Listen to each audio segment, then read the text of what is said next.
Flags అనేది Dhone municipality పెట్టించడం జరిగింది. మనం ఎందుకు డోన్ మున్సిపాలిటీ ఫ్లాగ్స్ పెట్టాలా? డోన్ మండలంలో డోన్ మున్సిపాలిటీ పెట్టాలా? కలెక్టర్ గారు, సంబంధించిన మంత్రి గారు, లేదా ఆ గ్రామ పంచాయతీ లేదా ఆ మండల పరిషత్ డబ్బులు వెచ్చించిన ఒక అర్థం ఉంది. కానీ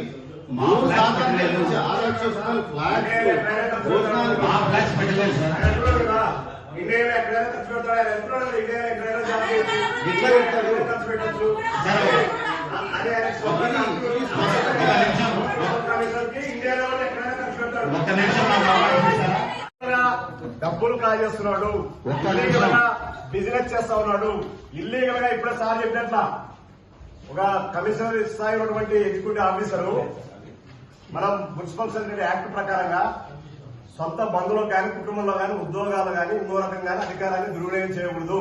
అట్లా ఇల్లీగల్ యాక్టివిటీ చేస్తే ఆయన మీద క్రిమినల్ కేసు నమోదు చేయొచ్చు.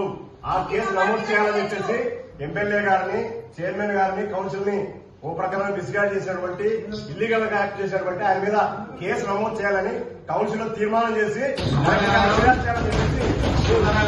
పార్టీగా అన్ని కాపీ కొట్టుకున్నారు. ఏం చేస్తున్నారని వాళ్ళకి అర్థమైతలేదు.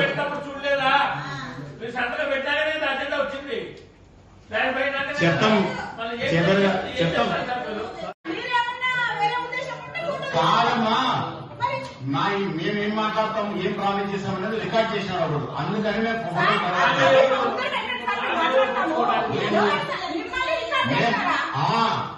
ఫోన్ పెట్టుకొని రికార్డ్ చేసినాడు.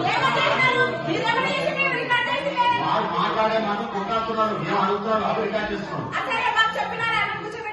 ఎవరిని ఇప్పుడు చెప్తామమ్మా.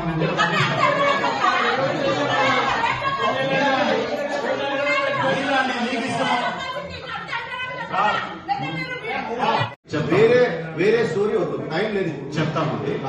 ముఖ్యంగా ఆ రోజు మీటింగ్ జరిగింది. ఇక్కడ మనందరం చెప్పిన తర్వాత వాళ్ళు అక్కడ కూర్చొని ప్రచారం చేసుకుంటాం. మేము వెండర్స్ వాళ్ళు 150 వెండర్స్ ఉన్నారు.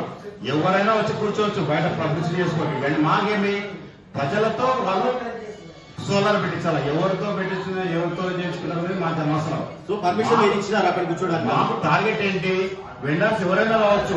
కాదు సార్, 150 కంపెనీలు ఉన్నాయి మీరు చెప్తున్నారు కదా. 150 కంపెనీలు సినిమా వాళ్ళకే పర్మిషన్ ఇచ్చినారా? మీరేనా పర్మిషన్ ఇచ్చింది? మీరు కూర్చోనంటే కూర్చోమంటారు. అదే ఫస్ట్ వచ్చిన వాళ్ళు ఒక్క నిమిషం చెప్పేది రండి. మీరు కూడా వచ్చి ఏం కాదు.